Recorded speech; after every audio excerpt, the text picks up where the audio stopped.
After saying goodbye to my grandson as he lay in a coma, I left the hospital in despair. But when I reached the parking lot, I stopped dead in my tracks.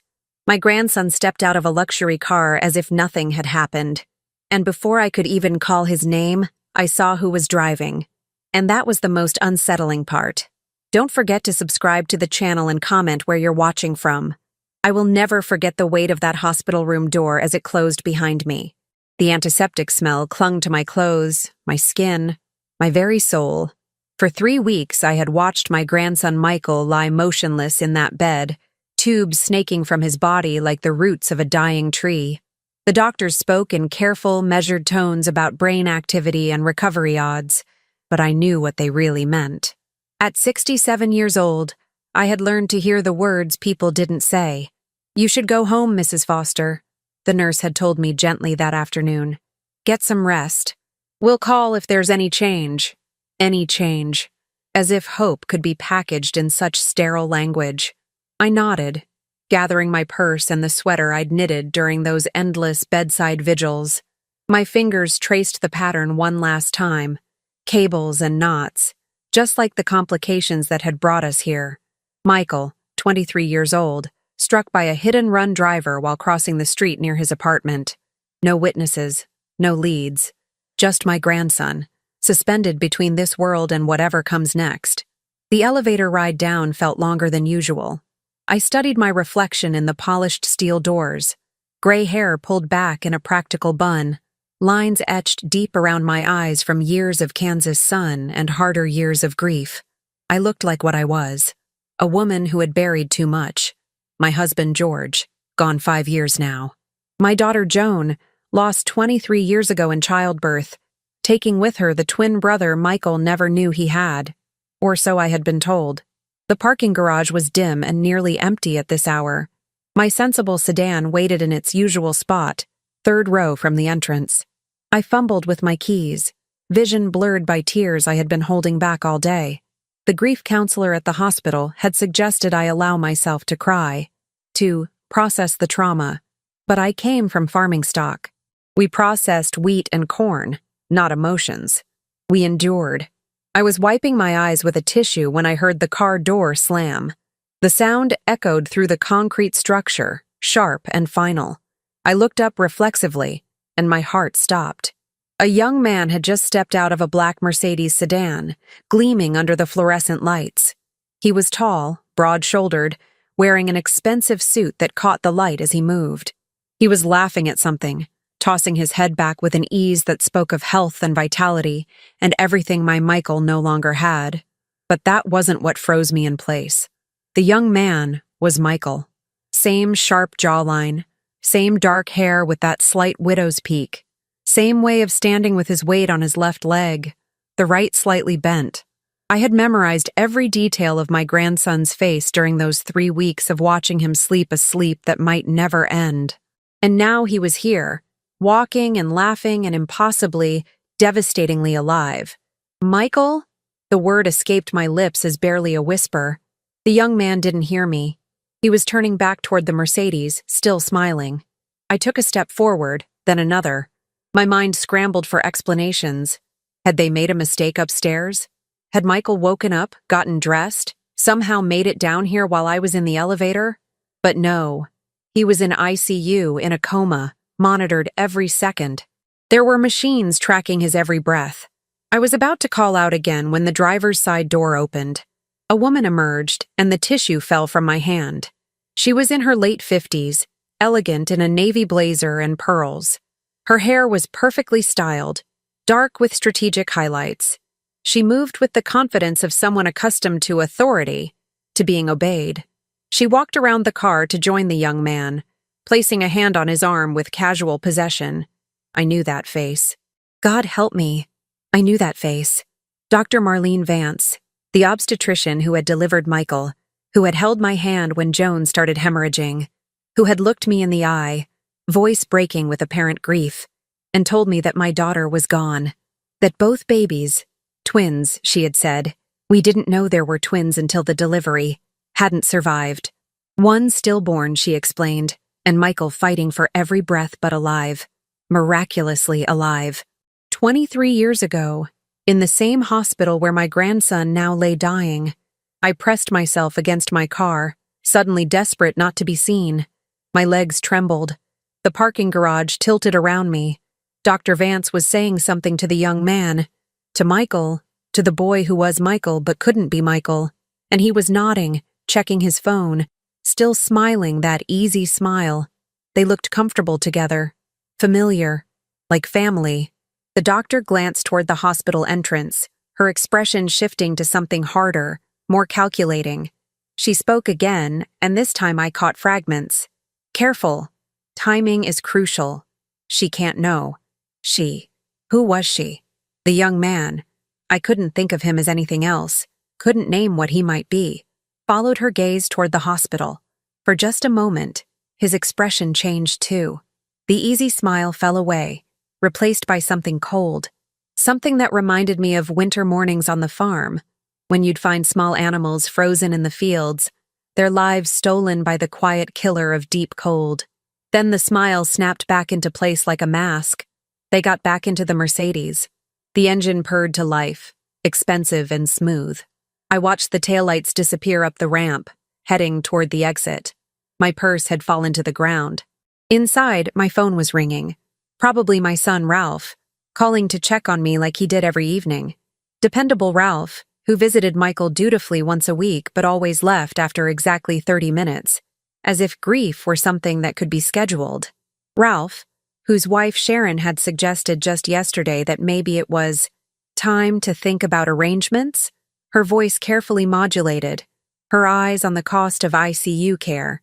I let it ring. My hands were shaking too hard to answer. Instead, I bent and retrieved my purse, then walked on unsteady legs to the hospital entrance. The evening receptionist looked up with a practiced smile. "Did you forget something, Mrs. Foster?"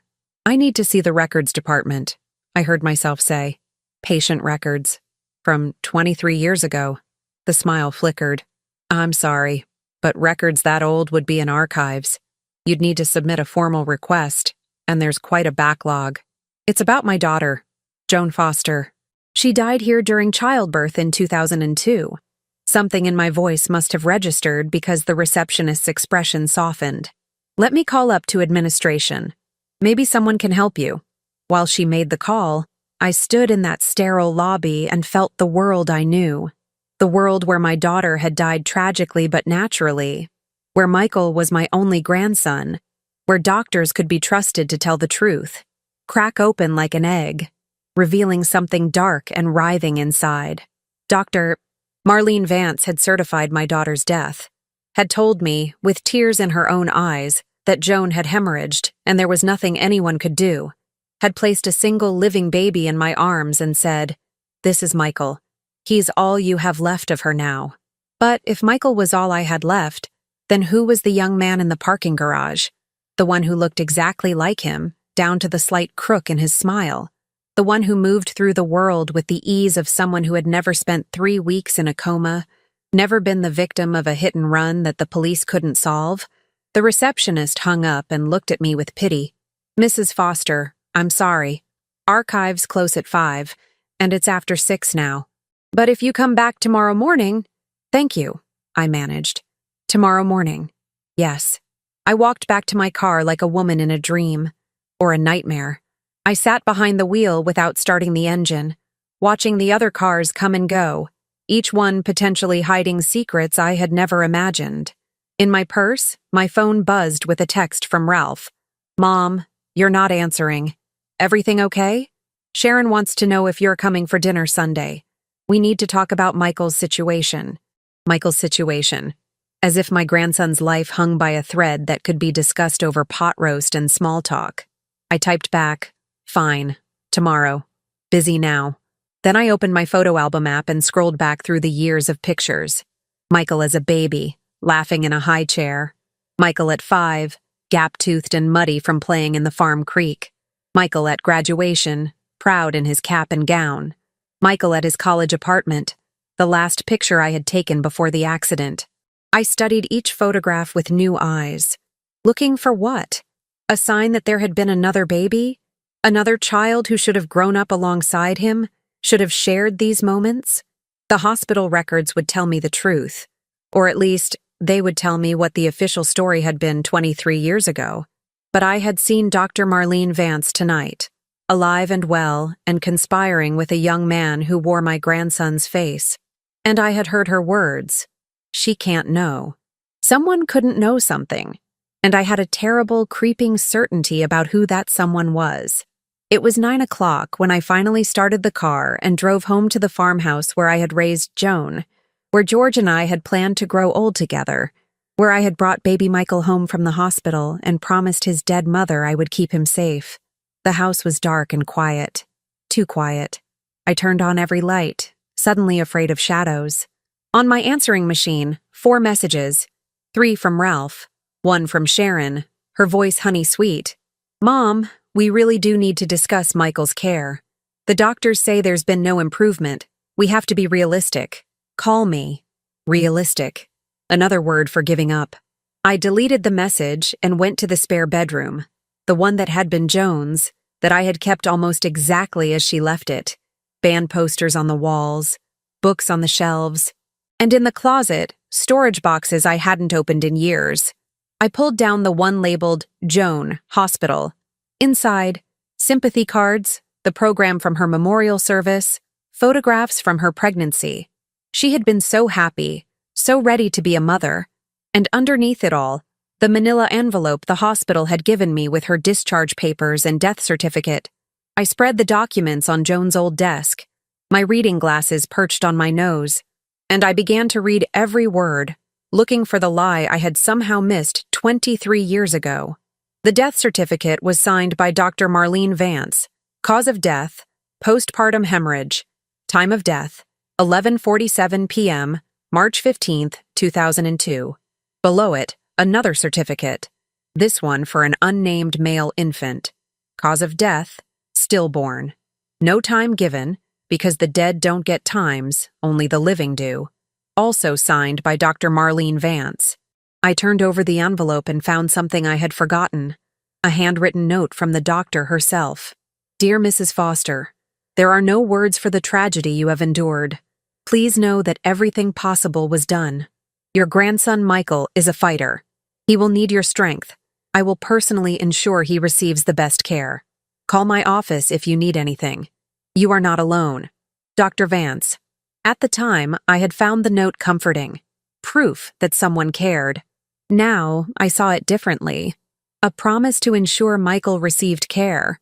From the doctor who had just gotten into a Mercedes with his identical twin. A twin who was supposed to be dead. My phone rang again. Ralph. I ignored it. Instead, I sat in my daughter's childhood room and understood with chilling clarity that I had been lied to 23 years ago, that somewhere, somehow, my grandson's twin brother had survived, had been taken, had been raised by someone else, perhaps by Dr. Vance herself. And now, with Michael in a coma, that other grandson, my other grandson, had appeared in a hospital parking garage, whole and healthy and laughing, while the boy I had raised lay upstairs fighting for a life someone might have already tried to steal from him once before. The hit and run, no witnesses, no leads. What if it hadn't been an accident at all? I didn't sleep that night. Every time I closed my eyes, I saw that young man's face, Michael's face, turning toward the hospital with that cold, calculated expression. By dawn, I had drunk 4 cups of coffee and made a list of everything I needed to do, my hand cramping as I wrote. First, get Joan's hospital records. All of them. Second, find out everything about Dr. Marlene Vance. Third, do it all without alerting anyone, especially Ralph and Sharon. The last point was crucial. My son had been distant since his father's death, but in the past year, he'd become almost hostile whenever I made decisions without consulting him. "You're getting older, Mom," he'd say, his voice careful. "We just want to make sure you're thinking clearly." As if grief and age had somehow erased my ability to reason. Sharon was worse. She smiled with her mouth but not her eyes, and every conversation circled back to the farm, specifically what I planned to do with it. "It's so much work for one person," she'd coo. "Have you thought about selling? Ralph and I could help you find a nice condo in town. I knew what she really meant. Sign over the land, move into assisted living, become convenient. At 8 o'clock, I dressed in my most respectable outfit. Navy dress, pearl earrings George had given me on our 30th anniversary, and drove back to St. Catherine's Hospital. The morning receptionist was different from last night's, younger and less sympathetic.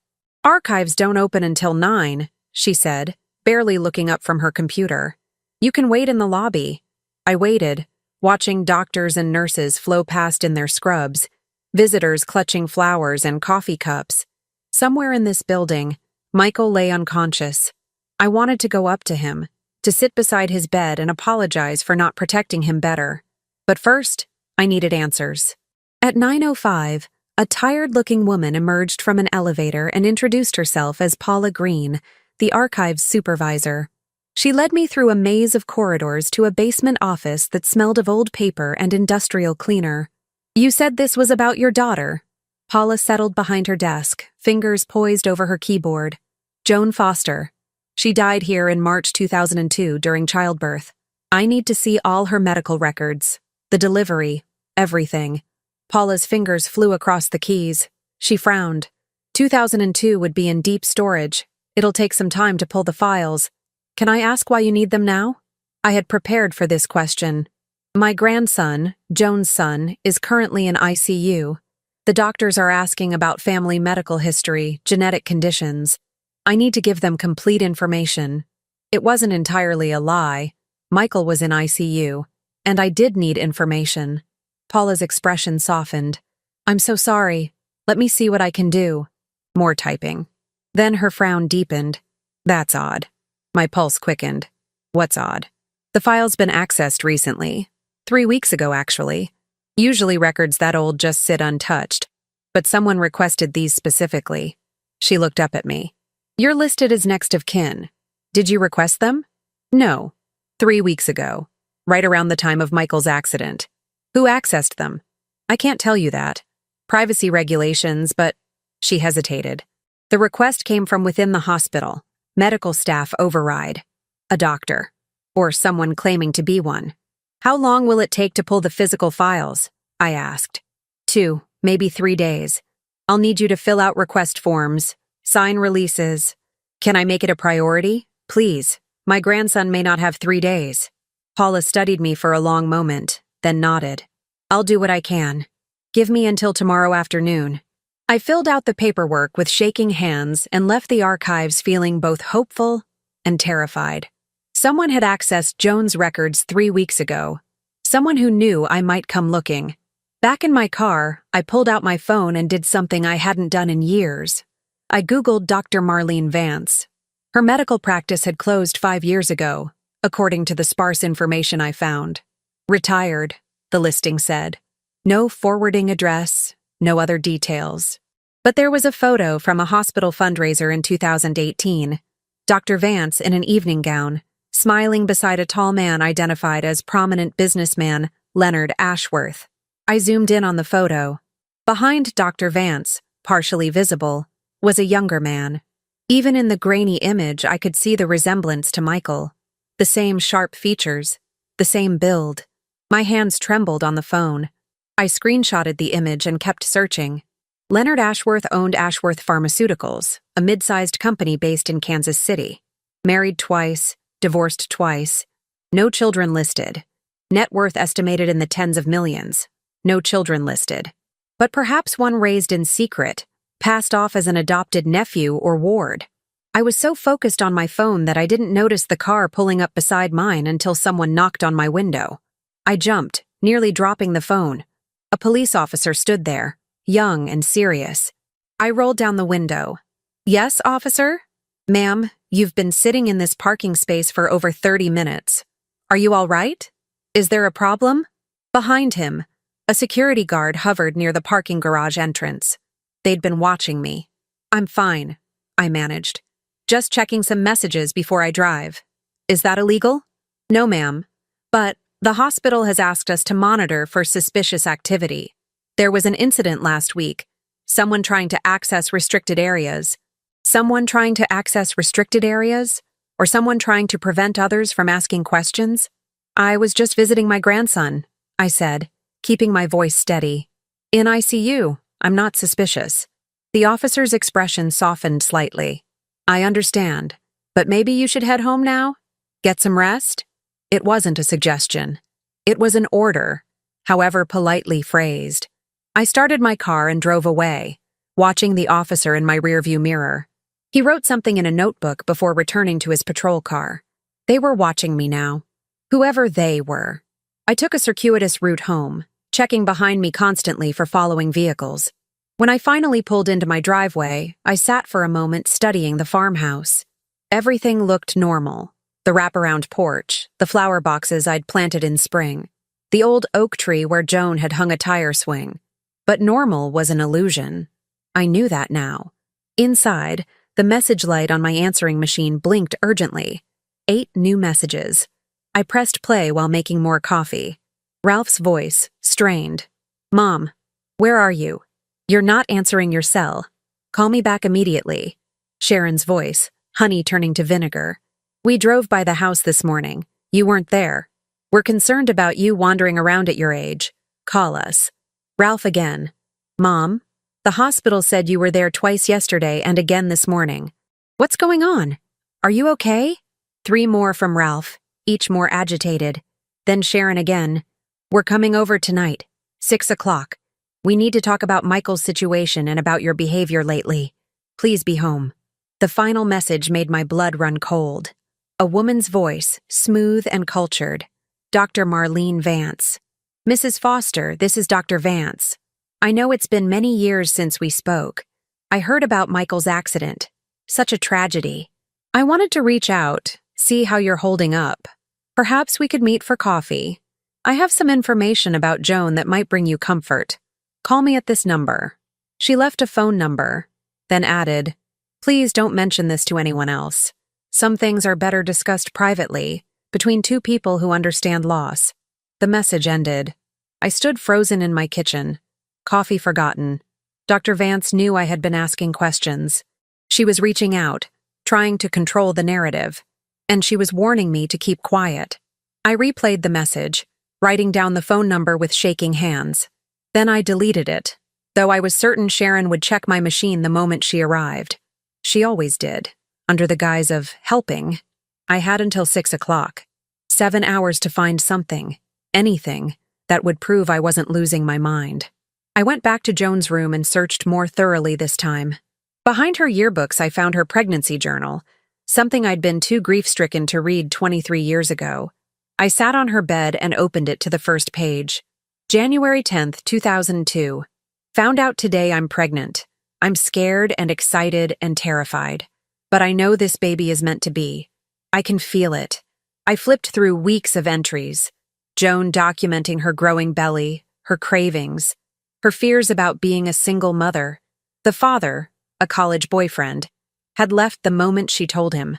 She'd been alone but determined.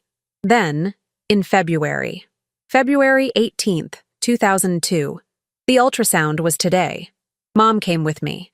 Dr. Vance says everything looks perfect. But something weird happened.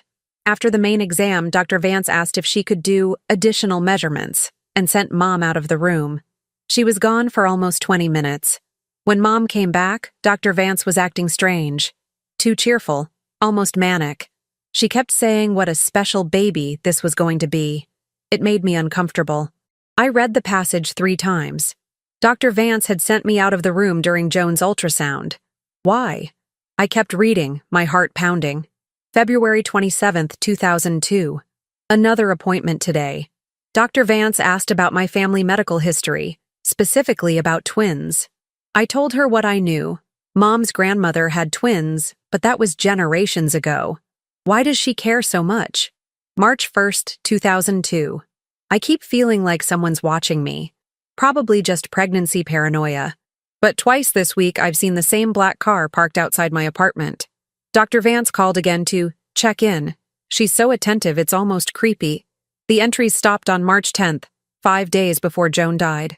Or 5 days before they told me she died. I closed the journal, mind racing. Dr. Vance had known about the twins. She had sent me out during that crucial ultrasound.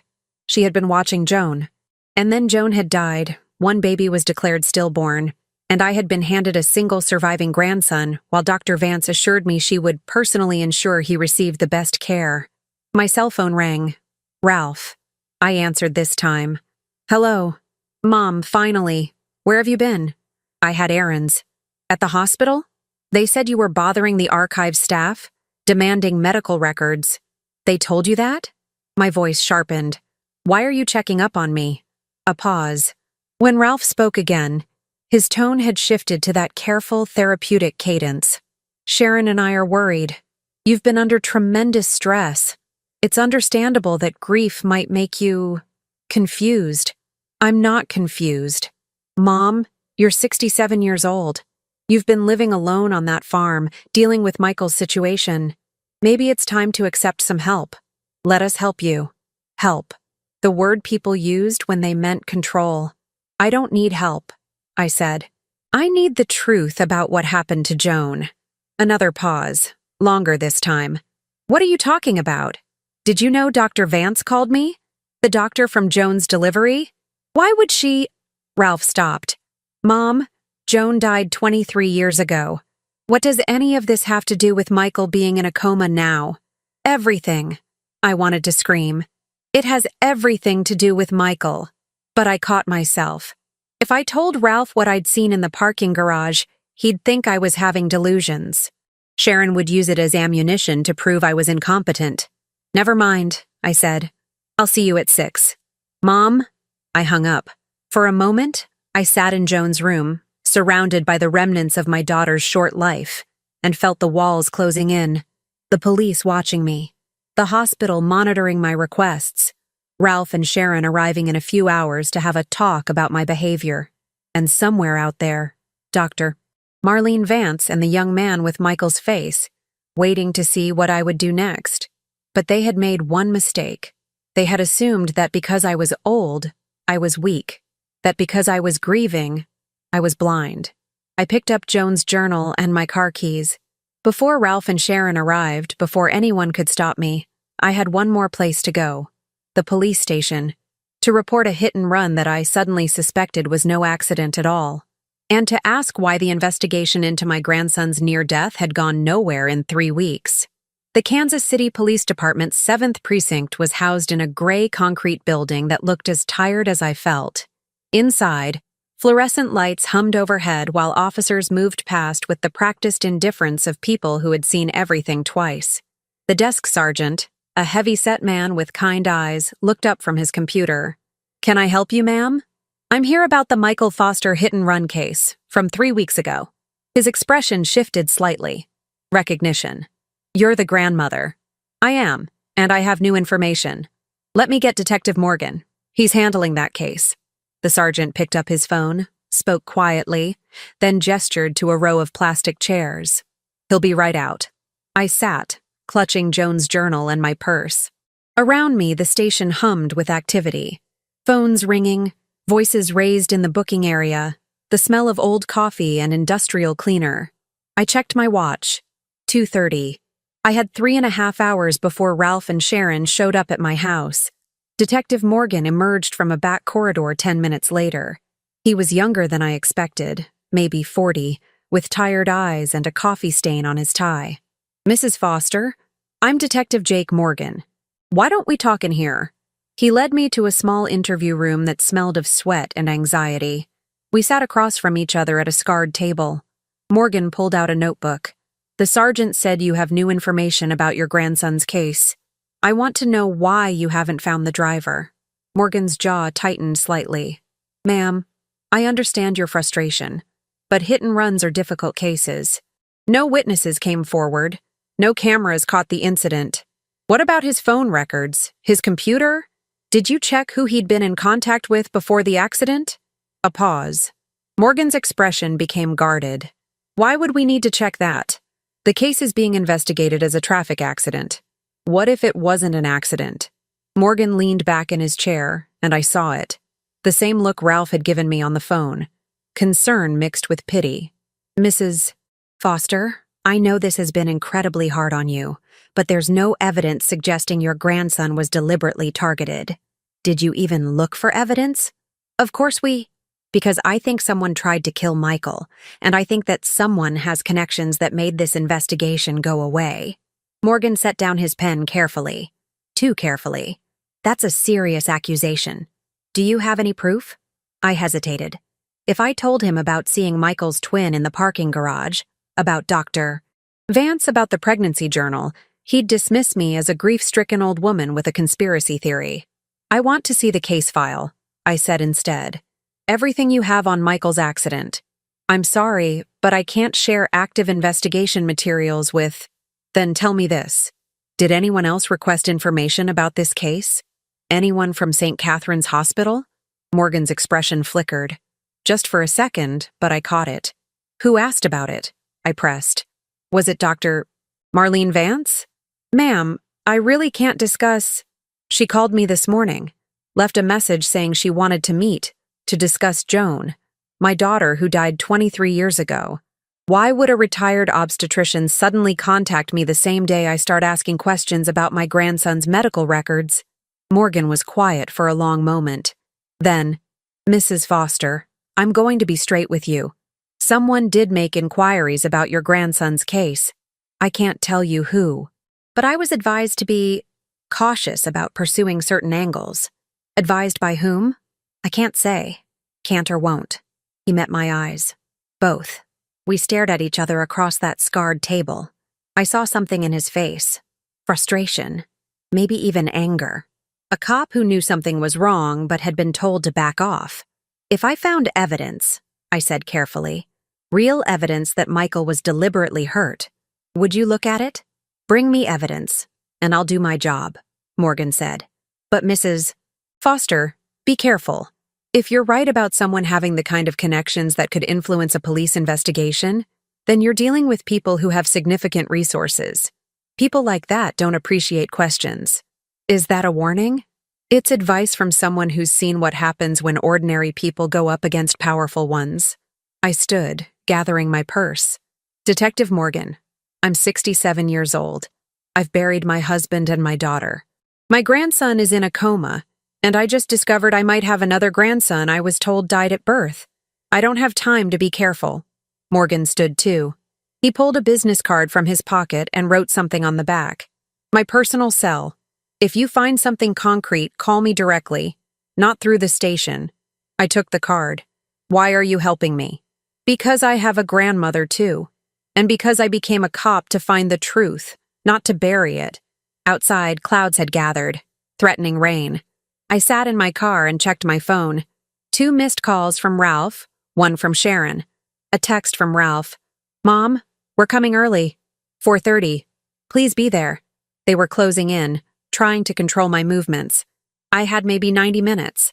I pulled out Dr. Vance's number and stared at it. She wanted to meet, to discuss things privately, to manage me, to feed me whatever story would keep me quiet. But what if I went? What if I let her think she was controlling the situation while I gathered information? I dialed before I could second-guess myself. She answered on the first ring. Mrs. Foster, I hoped you'd call. Her voice was exactly as I remembered. Cultured, warm, trustworthy. The voice that had told me my daughter was dead. You said you had information about Joan, I said. I do. And I think you have questions that deserve answers. Can you meet me? Say, 4 o'clock at the Riverside Cafe? It's quiet there, we can talk privately. 4 o'clock, before Ralph and Sharon arrived at my house. I'll be there, I said. Come alone, please. What I need to tell you is sensitive. For your protection as much as mine. The call ended. I sat in the parking lot of the police station, rain beginning to spatter against my windshield, and understood that I was about to step into something dangerous. But I also understood that Dr. Vance had made a mistake by contacting me. She had shown her hand, revealed she was worried about what I might discover. I had 45 minutes before the meeting. I spent it driving through Kansas City's business district, searching for the address I'd found online. Ashworth Pharmaceuticals. The building was modern steel and glass, impressive in its corporate anonymity. In the lobby, A directory listed L. Ashworth on the top floor. I took a photo of the building, the directory, everything. In the parking garage, secure, requiring a key card, I spotted a black Mercedes sedan. Same model I'd seen last night. I took a photo of that too. Then I drove to the Riverside Cafe and arrived 15 minutes early. I chose a table near the back where I could see the entrance and pulled out my phone, setting it to record audio in my pocket. If Dr. Vance was going to confess to anything, I wanted proof. She arrived at exactly 4 o'clock, elegant in a cream-colored suit. She spotted me and smiled, walking over with the confidence of someone who believed they controlled the situation. "Mrs. Foster, thank you for coming." She sat across from me, ordering tea from the hovering waitress before turning her full attention to me. "You look well, considering everything." "Let's skip the pleasantries," I said. "You told me Joan had twins, one stillborn, one alive. But I saw someone in the hospital parking garage last night. Someone who looked exactly like Michael." I watched her face carefully. She didn't flinch, didn't show surprise. She had expected this. "I see," she said quietly. "And that's why you've been requesting medical records, asking questions. Who is he? The young man who looks like my grandson?" Dr. Vance folded her hands on the table. "What I'm about to tell you stays between us, for everyone's protection. I'm not promising anything until I hear the truth." She studied me for a long moment. "Joan did have twins. You were right about that. But the situation was complicated." "Complicated how?" "One of the babies had severe genetic markers. Markers that indicated he wouldn't survive more than a few days, maybe weeks. The kinder things seemed to be, you told me he was stillborn." "He was listed as stillborn," Dr. Vance corrected. "But in reality, he was placed in a specialized medical trial, experimental treatments that had shown promise but weren't approved for general use. The family funding the research needed an infant subject. I facilitated the arrangement. My hands clenched in my lap. You gave away my grandson. I gave a dying infant a chance at survival. And in return, the family agreed to support Michael's care financially. All those years, every medical bill, every specialist. Do you think your modest savings covered it?" The family paid. "Leonard Ashworth." Her eyes narrowed. "You've been busy. Not busy enough. Tell me the rest." Dr. Vance's expression hardened. "The experimental treatment worked. Against all odds, the second twin survived. Thrived, in fact. But legally, he was dead. The paperwork was already filed. And the Ashworth family had grown attached. They had no children of their own. So you let them keep my grandson. You let me believe I'd buried him. I let you focus on raising one healthy child instead of watching another die. I made the best choice I could with the information I had. And Joan? Did you make the best choice for her too?" Dr. Vance's face went pale. "What are you implying?" "I'm asking if my daughter really died from hemorrhaging, or if she died because she figured out what you'd done, because she would never have let you take her baby." The cafe seemed to go quiet around us. Dr. Vance's hand trembled slightly as she reached for her tea. "Joan's death was a tragedy," she said carefully. "Nothing more. Show me her complete medical records." "Everything from that night?" "I don't have access to records from 23 years ago. You accessed them 3 weeks ago, the day of Michael's accident." Dr. Vance set down her cup. "Mrs. Foster, I understand you're upset, but you need to understand the position you're in. The Ashworth family has considerable resources. If you pursue this, if you make waves, there will be consequences. Is that a threat? It's reality. Your grandson, the one you raised, is in a coma. He needs care, expensive care. Who do you think is paying for that ICU room? Not your Medicare." Ice flooded my veins. "The Ashworths. They've taken care of their responsibilities. Both boys. But if you create problems, if you try to claim the second twin, if you go public with any of this, they'll pull Michael's funding. Let him die." Dr. Vance didn't deny it. "Go home, Mrs. Foster. Be grateful for the grandson you have. Pray he recovers. And forget what you saw in that parking garage." She stood, leaving money for the tea.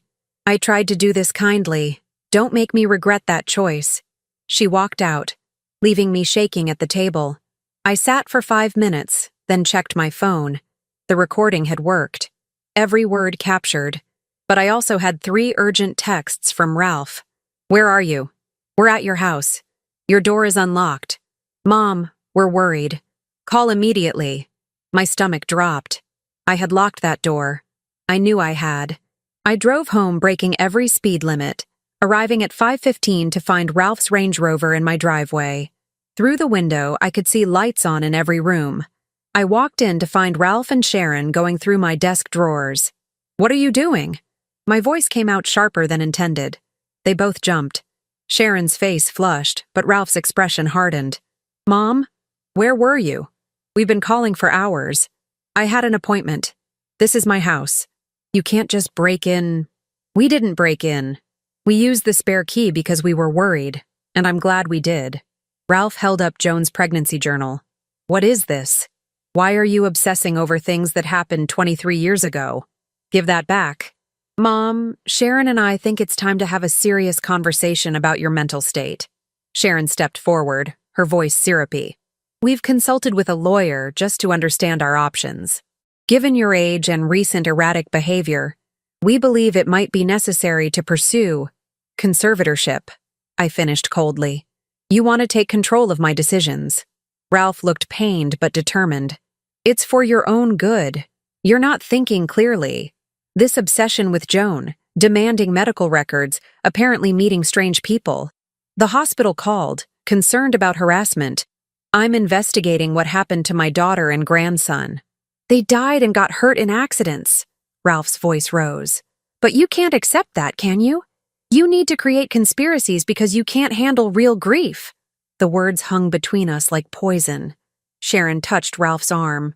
"Maybe we should discuss this tomorrow when everyone's calmer." But I saw the papers on my coffee table. Legal documents, preliminary paperwork for a competency hearing. They weren't just threatening conservatorship. They had already started the process. And I realized with chilling clarity that Dr. Vance hadn't threatened me alone. She had made one phone call, to Ralph, perhaps, or the hospital, and set in motion the perfect trap. If I kept investigating, my own son would have me declared incompetent. "Get out of my house." My voice was quiet, but something in it made Ralph take a step back. Sharon's mouth opened in protest, but I cut her off. "You broke into my home. You went through my private belongings. You started legal proceedings to have me declared incompetent without even talking to me first. Get out." "Mom, we're trying to help," Ralph began. "No, you're trying to control me. There's a difference." I walked to the door and held it open. "Leave. Now." Sharon gathered the legal papers, her expression shifting from false sympathy to cold calculation. "We're not leaving those." She gestured to Joan's journal in Ralph's hand. "You clearly can't be trusted with important documents." I crossed the room in 3 strides and snatched the journal back. "This belonged to my daughter. You have no right to it." "We have every right to protect you from yourself," Sharon snapped, the honey gone from her voice entirely. "Ralph is your next of kin. These delusions about Joan's death, about secret twins. You're having a breakdown." "I saw him," I said, looking at Ralph, "in the hospital parking garage. A young man who looks exactly like Michael. He was with Dr. Vance, the obstetrician who delivered your sister's babies." Ralph's expression filled with pity. "Mom, that's impossible. Michael is in a coma upstairs. I know where Michael is. I'm talking about his twin brother. The one they told me was stillborn." Sharon laughed, a harsh sound. "Do you hear yourself? This is exactly what we're talking about. You're seeing things that aren't there, creating fantasies."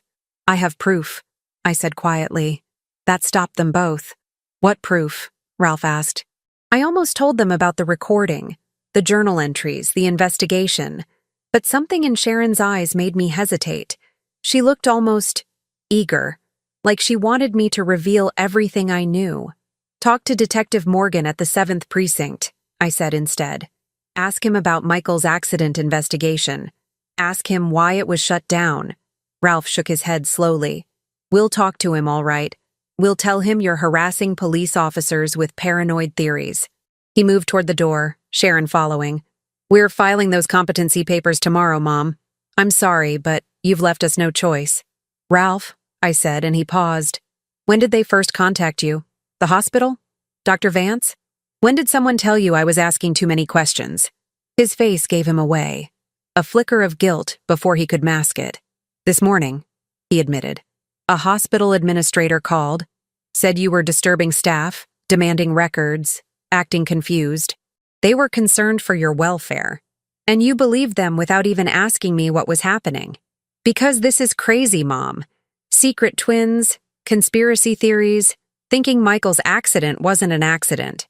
He stopped, running a hand through his hair. I can't watch you fall apart like this. They left. I locked the door behind them and stood in my violated home, shaking with rage and fear. I had 24 hours, maybe less, before Ralph filed those papers. Once a competency hearing started, everything I'd found would be dismissed as the ravings of a senile woman. They'd appoint Ralph as my conservator, and Sharon would have me in a care facility before I could say another word. And Michael, both Michaels, would disappear into whatever arrangement Dr. Vance and the Ashworths had made. I couldn't let that happen. I pulled out my phone and called Detective Morgan's personal number. Morgan, he answered after 3 rings. It's Nancy Foster. I met with Dr. Vance.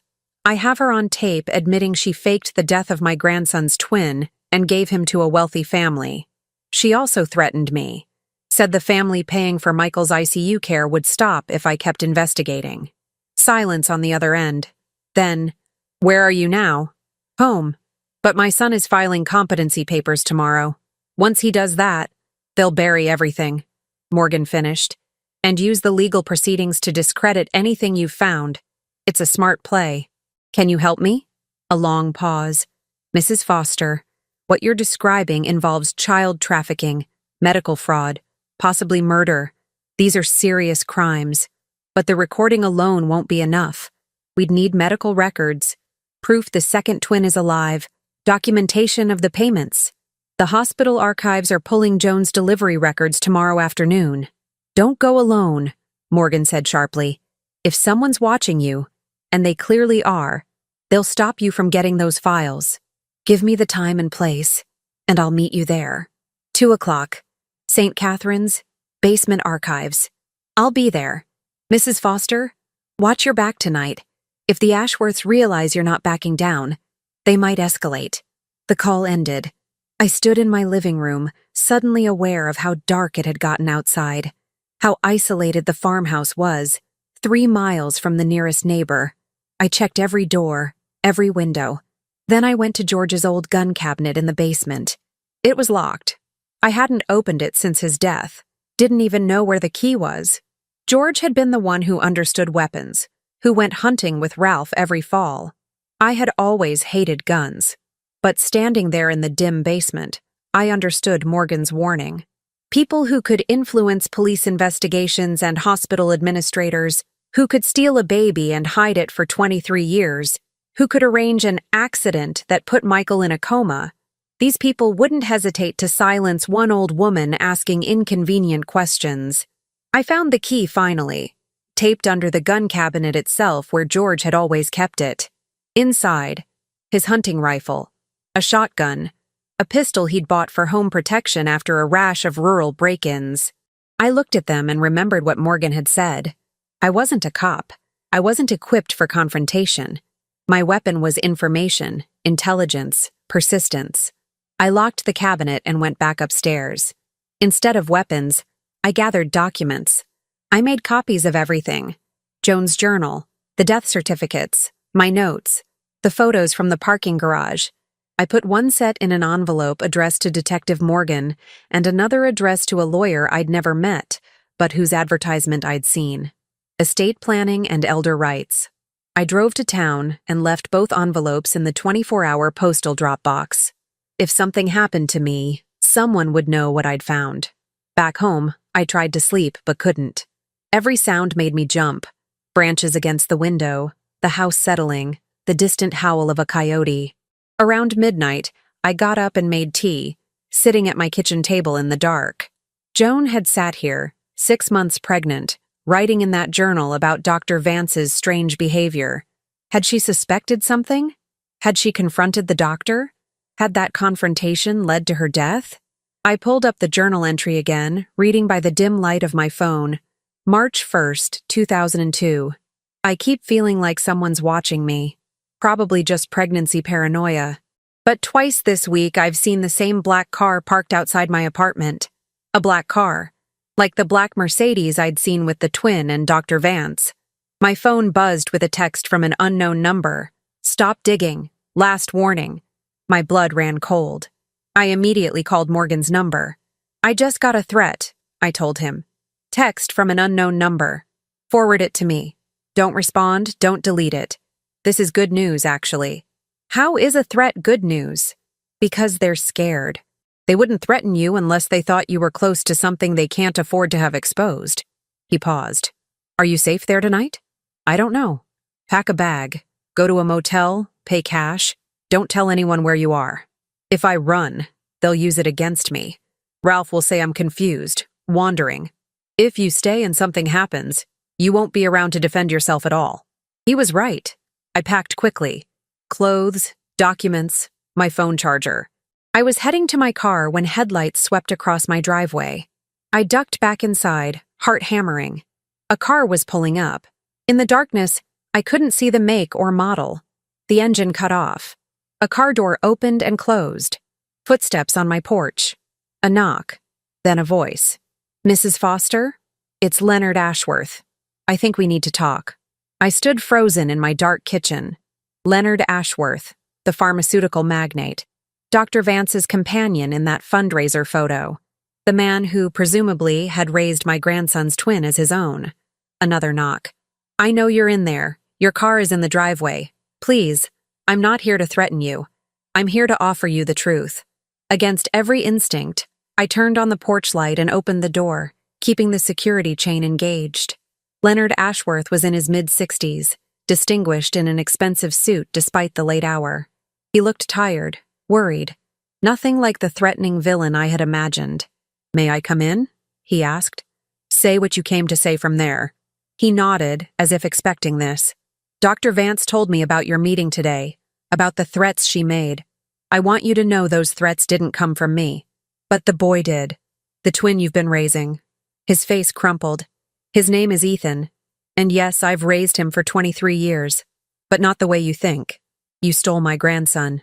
No. He met my eyes. Your daughter gave him to me. Knowingly. Willingly. Because she knew I could save his life when no one else could. The words hit me like a physical blow. You're lying. Joan would never...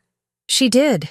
Because Ethan was born with a genetic condition that would have killed him within weeks without experimental treatment that wasn't FDA approved.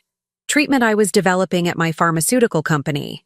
She signed papers, Mrs. Foster.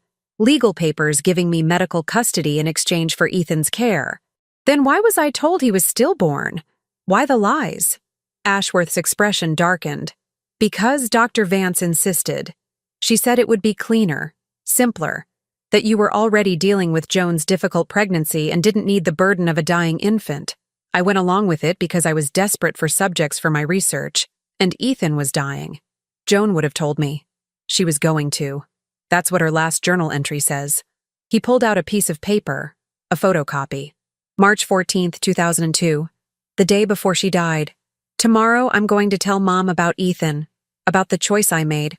I'm terrified she'll hate me, but she deserves the truth. I stared at the entry. I had never seen it. It hadn't been in the journal I found. Where did you get this? Joan gave me the original pages. She tore them out before giving the journal to Dr. Vance to store with her hospital records.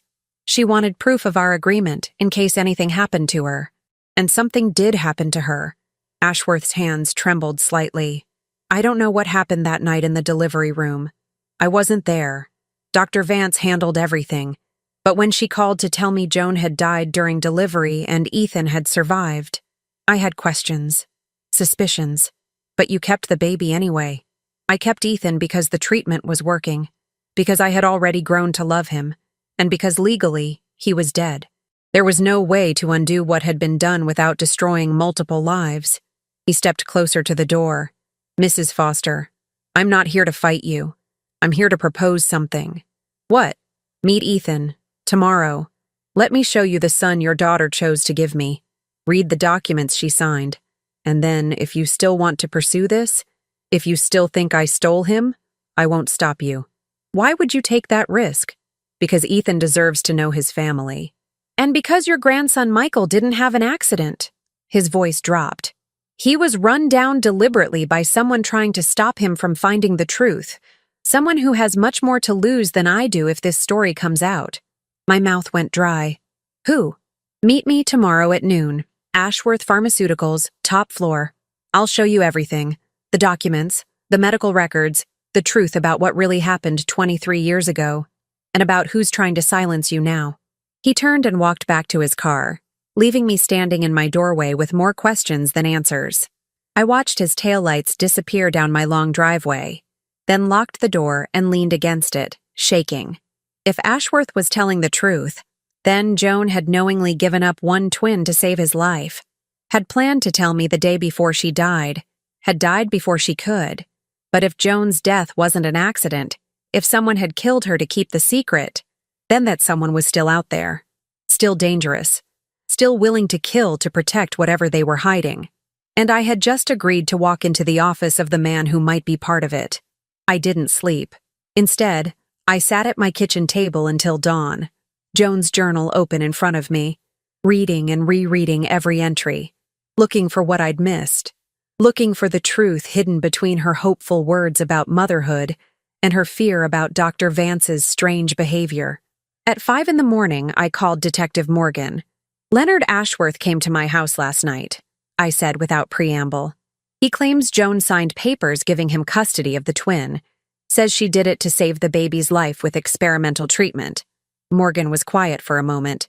Do you believe him? I don't know what to believe anymore. He wants me to meet him at his office at noon. Says he'll show me everything. Documents, medical records, the truth about who ran down Michael. Don't go alone. I wasn't planning to. Will you come with me? I can't officially. If Ashworth's story is true, there might not be a crime. And if he's lying, walking in there with a cop will just make him lawyer up. Morgan paused. But I can be nearby. In the building, maybe. Close enough to help if things go wrong. Things are already wrong, Detective. Then let's make them right. But Mrs. Foster, be ready for answers you might not want to hear. After we hung up, I showered and dressed carefully. My best navy suit, the one I'd worn to George's funeral. Armor for whatever battle was coming. At 8 o'clock, Ralph called. I let it go to voicemail. His message was curt. Mom, the lawyer wants to meet this afternoon at 3. We're moving forward with the competency hearing. I'm sorry, but you've left us no choice. Please don't make this harder than it has to be. 3 o'clock. The same time I was supposed to pick up Joan's medical records from the hospital archives. The timing wasn't coincidental. Someone had made sure Ralph would file those papers exactly when I'd be most vulnerable, most distracted. I called Paula Green at the hospital archives. Mrs. Foster, she answered, sounding stressed. I was just about to call you. There's been a problem with your records request. My stomach clenched. What kind of problem? The files were pulled this morning as requested, but when I went to retrieve them from the secure room, they were gone. Someone accessed the archives overnight. The security footage shows. She hesitated. It shows someone in scrubs with the proper access codes. But we can't identify who because they kept their face away from the cameras. They knew exactly where the blind spots were. They destroyed the records. I don't know. They might have just taken them. Either way, I'm so sorry. This has never happened before. I've reported it to administration. Don't. The word came out sharper than intended. Don't report it yet. Please, give me 24 hours. Mrs. Foster, I could lose my job. Someone is trying to cover up what happened to my daughter. If you report this now, it'll get buried in bureaucracy and internal investigations, and I'll never find the truth. 24 hours. That's all I'm asking. Paula was quiet for a long moment. My mother died in this hospital, she said finally. There were questions about her care that nobody would answer. I understand what it's like to be dismissed, to be told you're overreacting. Another pause. 24 hours. After that, I have to file a report. Thank you. I hung up and stared at my phone. The medical records were gone. My son was filing competency papers in 7 hours. and I was about to walk into the office of a man who might be responsible for all of it. But I also had Joan's journal, Dr. Vance's recorded confession, and my own stubborn refusal to be silenced. At 11:30, I drove to Ashworth Pharmaceuticals. Detective Morgan called as I was parking. "I'm in the lobby coffee shop," he said. "Second floor. I can see the elevator bank from here. You get in trouble, you call me immediately. Don't try to be a hero. I'm 67 years old, Detective. Heroism isn't on my agenda. Answers are." I took the elevator to the top floor, my heart pounding with each ascending number. The doors opened to a reception area of glass and chrome, expensively understated. A young woman at the desk smiled professionally. "Mrs. Foster? Mr. Ashworth is expecting you. This way, please." She led me down a corridor lined with abstract art and into a corner office with floor-to-ceiling windows overlooking Kansas City. Leonard Ashworth stood as I entered, but he wasn't alone.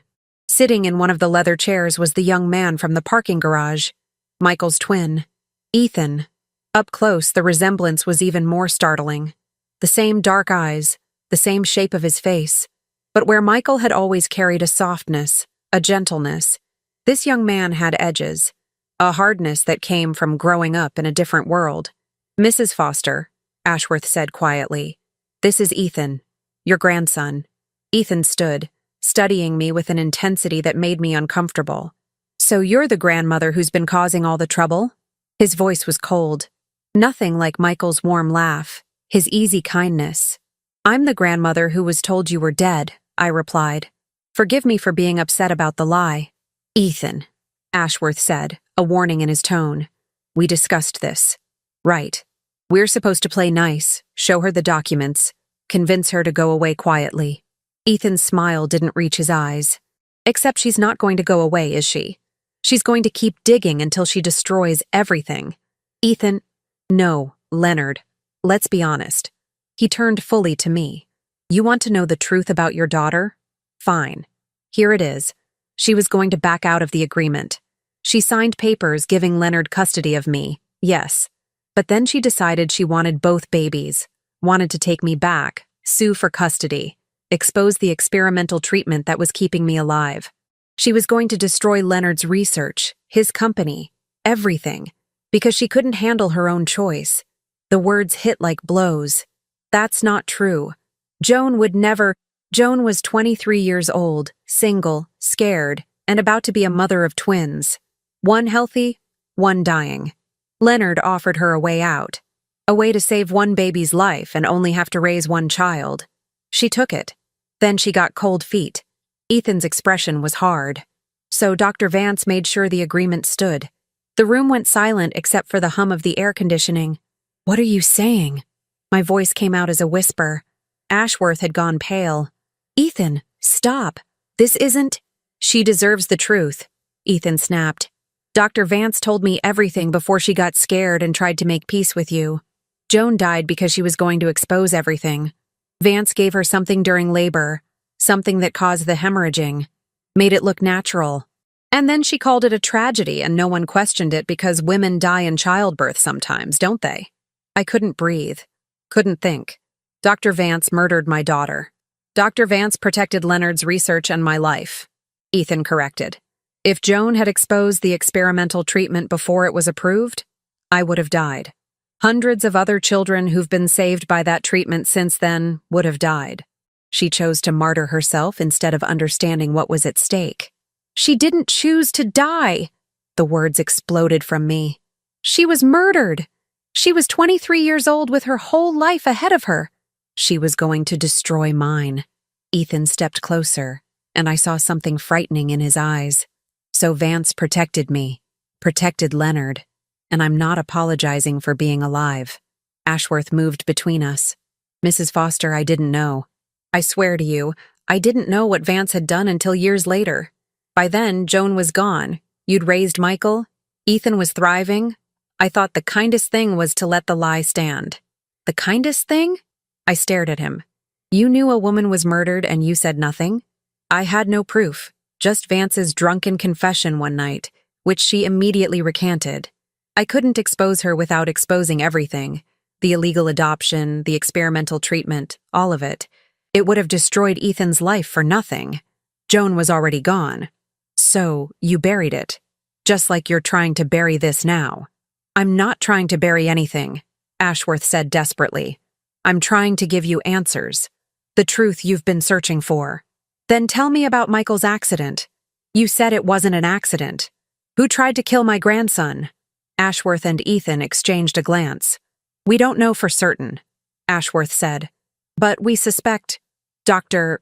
Vance, Ethan interrupted. She's been panicking ever since Michael started asking questions about his birth. Apparently, he'd been doing one of those DNA ancestry tests and got some weird results. Started researching, making phone calls. Got too close to the truth. My legs nearly gave out. Michael knew. He knew about you. He suspected something. Vance found out he was digging into hospital records, asking about his birth. She must have decided he was too dangerous, just like his mother had been. And you did nothing to stop her? We didn't know. Ashworth's voice rose. Not until after the accident. By then, Michael was in a coma and Vance had disappeared. We've been trying to find her, to get proof of what she did, while letting me think I was going crazy. I finished coldly. While my son files competency papers to have me declared mentally unfit. Was that part of your plan too? That was Vance, Ethan said. She called your son, told him you were having delusions. Set up the competency hearing to discredit anything you might say. Classic move. I looked at this young man, my grandson, Joan's son, and felt no connection. No love. Just revulsion. Where is Dr. Vance now? I asked. We don't know, Ashworth admitted. She's been in hiding since your meeting with her yesterday. We think she realized you weren't going to back down, that the truth was going to come out eventually. She's probably planning to run. Or planning to silence me permanently like she did Joan. The words hung in the air. My phone rang. Detective Morgan. I answered on speaker. Mrs. Foster, get out of that building. Now. I just got a hit on the APB I put out for Dr. Vance. Her car is in the Ashworth Pharmaceuticals parking garage. She's here. Ashworth's face went white. That's impossible. Security would have flagged. She has access codes, I said, remembering Paula's words about the archives break-in. She knows how to avoid cameras. An alarm began blaring through the building. The emergency fire system. Ethan pulled out his phone, checking something. Smoke detected on the 18th floor. That's the records room, where Leonard keeps all the confidential files. She's destroying evidence, I said. Or, Morgan's voice came through my phone, grim and urgent. She's creating a distraction. The office door burst open. Dr. Marlene Vance stood there, and in her hand was a gun. She looked nothing like the elegant woman from yesterday. Her hair was disheveled, her eyes wild. She looked like what she was, a woman with nothing left to lose. I told you to let it go, she said, her voice shaking. I tried to warn you, but you just couldn't leave it alone. Dr. Vance, Ashworth said carefully. Put the gun down. We can work this out.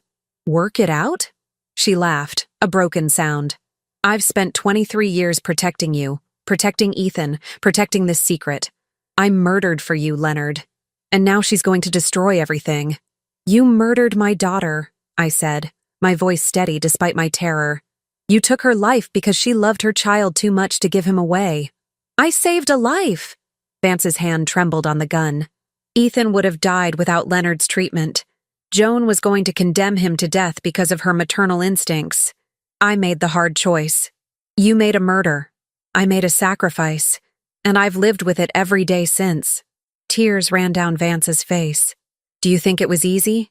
Watching you raise Michael? Seeing you at the hospital? Knowing what I'd done? But I did it because it was necessary. Because some lives matter more than others. No life matters more than my daughter's did, I said. And I'm going to make sure everyone knows what you did. Vance's expression hardened. No, you're not. She raised the gun, pointing it directly at my chest. And that's when Ethan moved. He stepped in front of me, his body blocking mine. Marlene, don't. She's family. Family. Vance's voice broke. I'm your family. I'm the one who kept you alive, who covered up the truth, who protected you all these years. By killing my mother, Ethan said quietly. By trying to kill my brother. In that moment, I saw something shift in Ethan's eyes, something soften, and I understood that despite his cold exterior, despite growing up in Leonard Ashworth's world of money and secrets, part of him was still that baby Joan had carried, still connected to the family he'd been stolen from. Get behind the desk, Ethan told me. Now. The gunshot was deafening in the enclosed space.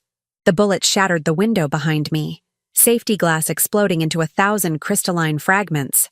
I dropped to the floor, my ears ringing, as Ethan tackled Dr. Vance. The gun skittered across the polished marble, spinning toward Leonard Ashworth's desk. "Security!" Ashworth was shouting into his phone. "Top floor now! Active shooter!" Another shot. This one went into the ceiling, raining down acoustic tile and dust. I could hear Morgan's voice through my phone, still on the floor where I'd dropped it. "Mrs. Foster! Nancy! Answer me!" Dr. Vance was screaming, thrashing beneath Ethan's weight. "You don't understand. None of you understand what I sacrificed." The office door burst open. Security guards poured in, followed seconds later by Detective Morgan, his weapon drawn. "Police! Nobody move!" But it was already over. Ethan had Vance pinned, her arms wrenched behind her back. She was sobbing now, all the fight gone out of her. Morgan holstered his weapon and moved to help me up. "Are you hurt?" "No." I was shaking but whole. "I'm not hurt." He pulled out handcuffs, moving toward Vance. "Dr. Marlene Vance, you're under arrest for attempted murder, assault with a deadly weapon." He looked at me. "And we'll be investigating you for the murder of Joan Foster in 2002. Vance's head snapped up. "You can't prove that. It was 23 years ago." "There's no evidence. There's a confession," I said quietly. "On tape. From our meeting yesterday, where you admitted to facilitating an illegal adoption and threatened me if I continued investigating. That's not a murder confession." "No," I agreed. "But it's enough to reopen Joan's case, to exhume her body if necessary, to test for the drugs you gave her during labor."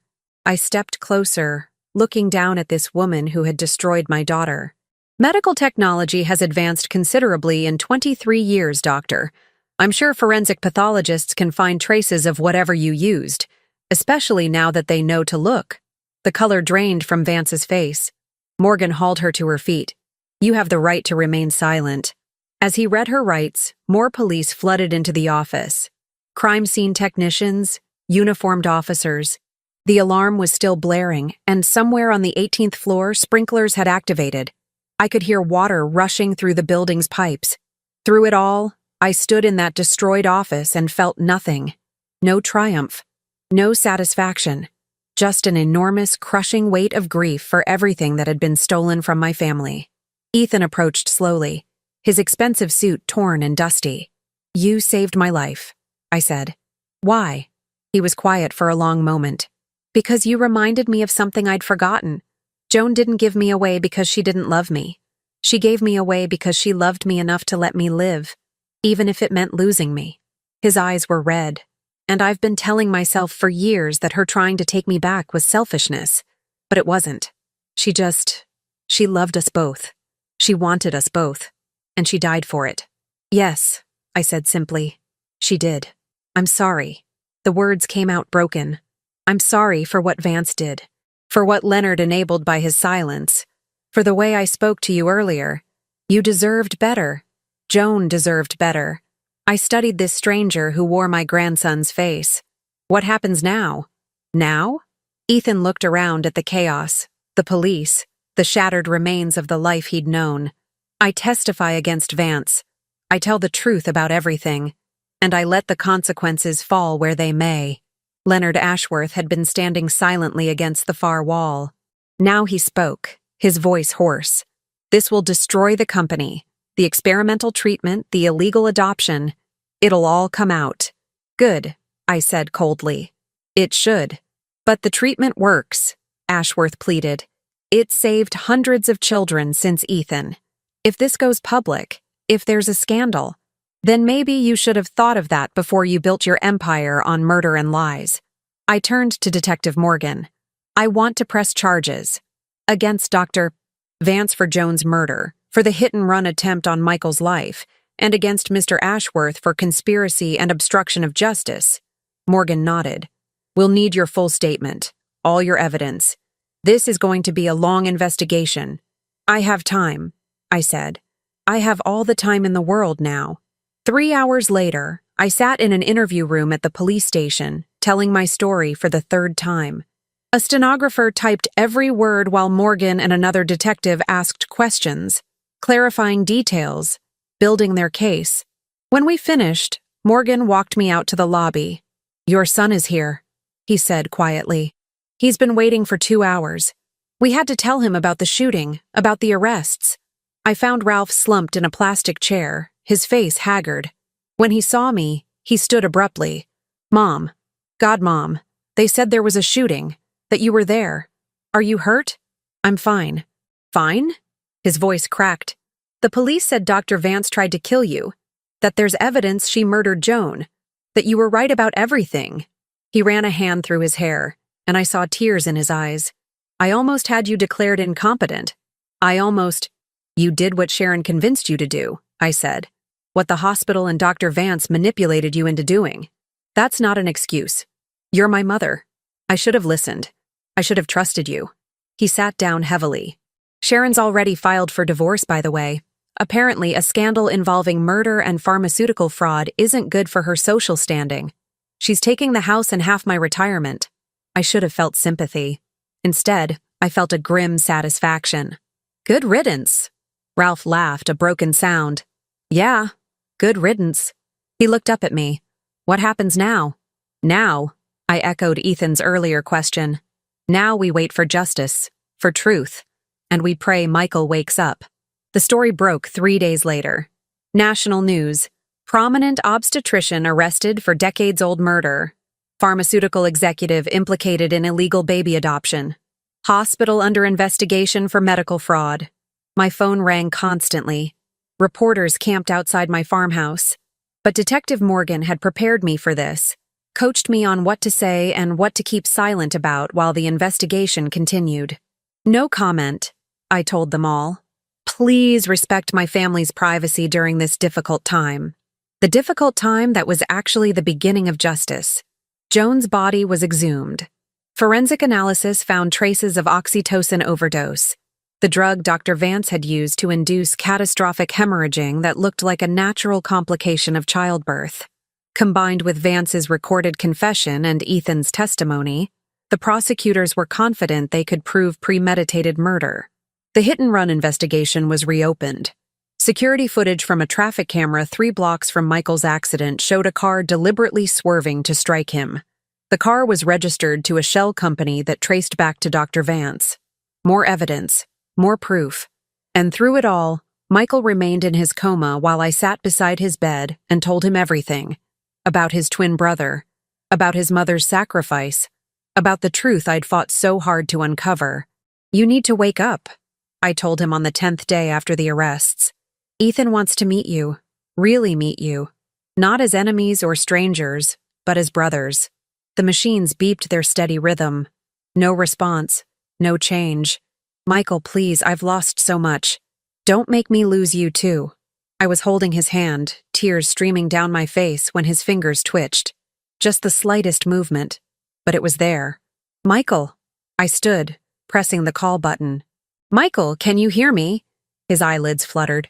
Nurses rushed in, checking monitors, adjusting equipment. And then, slowly, impossibly, Michael's eyes opened. Gran? His voice was barely a whisper, rough from disuse. What happened? I burst into tears. Everything, I said. Everything happened. But you're awake. You're back. 2 months later, on a cool autumn afternoon, I stood on my farmhouse porch and watched 2 young men approach across the field. They walked side by side, nearly identical in build and features, but different in 1,000 subtle ways. Michael, still recovering, moved carefully. His laugh came easier now, though shadows lingered in his eyes from everything he'd learned. Ethan walked with the confidence of someone who'd never doubted his place in the world, but there was a softness there now, a vulnerability he'd learned to show. They were talking, their voices carrying on the wind, not arguing, not tense, just talking like brothers who were slowly learning each other's languages. Behind me, Ralph was setting up dinner on the long table I'd dragged out to the porch. He'd been different since that day at the police station. Quieter, more thoughtful, more present. He came by 3 times a week now, bringing groceries, helping with repairs, staying for meals. We'd never be what we once were. The betrayal of those competency papers had cut too deep, but we were rebuilding. Slowly, carefully. They look good together, Ralph said, following my gaze to his nephews. Hard to believe we almost lost both of them. We lost 23 years, I corrected. Years they should have spent together. Years Joan should have lived. I know. He was quiet for a moment. The prosecutor called today. Vance's trial is set for January. They want you to testify. Of course I'll testify. And Ashworth took a plea deal. Obstruction of justice. Conspiracy. 5 years. Probably out in 3 with good behavior. 5 years. For enabling murder. For 23 years of lies. It didn't seem like enough. But the pharmaceutical company had been dissolved. Its assets seized. Ashworth had lost everything that mattered to him except Ethan. And Ethan had made it clear he wanted nothing to do with the man who'd raised him on a foundation of death and deception. Gran, Michael called out, waving. Ethan brought photos, from when he was little. You want to see? I descended the porch steps, my joints aching but my heart full. The boys met me halfway, and Ethan pulled out his phone, scrolling through images. There he was at 5, gap-toothed and muddy, so like Michael's childhood photos it made my chest ache. At 10, playing baseball. At graduation, proud in cap and gown. All the moments I'd missed. All the memories that should have included both boys, and Joan, and George, and all of us together. You looked happy, I said quietly. I was, Ethan admitted. Leonard, whatever else he did, he loved me. Gave me everything. But it was all built on sand, you know? This house, this family. He gestured around at the farmhouse, the fields, the simple life I'd built here. This is real. This is what I should have had. You have it now, Michael said, slinging an arm around his brother's shoulders. We both do. I looked at them, these 2 pieces of Joan's heart, finally reunited, and felt something shift inside me. The grief would never leave. The anger at what had been stolen would always burn. But alongside it, there was this. 2 grandsons who had found each other. A family reassembled from broken pieces. Come on, I said. Ralph made pot roast, your mother's recipe. We walked back to the porch together, 3 generations trying to build something true from the rubble of 23 years of lies. That night, after everyone had left and the farmhouse was quiet again, I sat in Joan's old room with her journal open on my lap. I added a new entry, in my own hand. November 15th, 2025. Today I had both your sons at my dinner table. They laughed together, shared stories, began to become brothers in truth instead of just genetics. Ethan has your stubbornness. Michael has your kindness. Both have your courage. They just had to learn to use it. I wish you were here to see them, to see how beautiful they've become, despite everything that tried to break them. Dr. Vance goes to trial in January. She'll spend the rest of her life in prison, if there's any justice in this world. But no sentence will bring you back. No verdict will give us those lost years. Still, I want you to know, I didn't let them bury the truth. I didn't let them silence your story. You died trying to keep your sons together, and I made sure your death wasn't in vain. Your boys know now. They know you loved them both. They know you died fighting for them. And they know they have a grandmother who will do the same. Rest now, my darling girl. Your babies are safe. Your truth is told.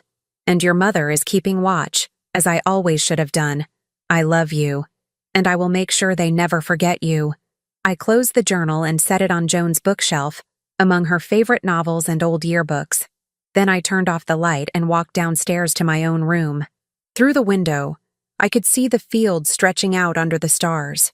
Solid ground, real earth. The land that had raised 3 generations of my family and would, God willing, raise Ethan's children and Michael's children when the time came. They had tried to bury the truth, but truth, like good farmland, was patient. It waited, it endured, and eventually, it yielded its harvest, bitter and sweet, painful and necessary. I was 67 years old. I had lost my husband and my daughter. I had spent 3 weeks thinking I would lose my grandson too. I had faced down killers and conspiracies and my own son's betrayal, but I was still standing. And I would keep standing, for as long as my grandsons needed me. For as long as Joan's truth needed protecting. For as long as it took to turn these broken pieces into something resembling a family again. In the darkness, I whispered a prayer, not to God, whose name I'd been told not to invoke, but to George, to Joan, to all the ones I'd loved and lost. I kept them safe, I said. I kept our family safe. You can rest now. And in the quiet of that farmhouse, surrounded by memories and truth and hard-won justice, I finally let myself believe that maybe, just maybe, they could. That maybe, just maybe, we all could. Now tell me, what would you have done if you were in my place? Let me know in the comments. Thank you for watching, and don't forget to check out the video on your screen right now. I'm sure it will surprise you.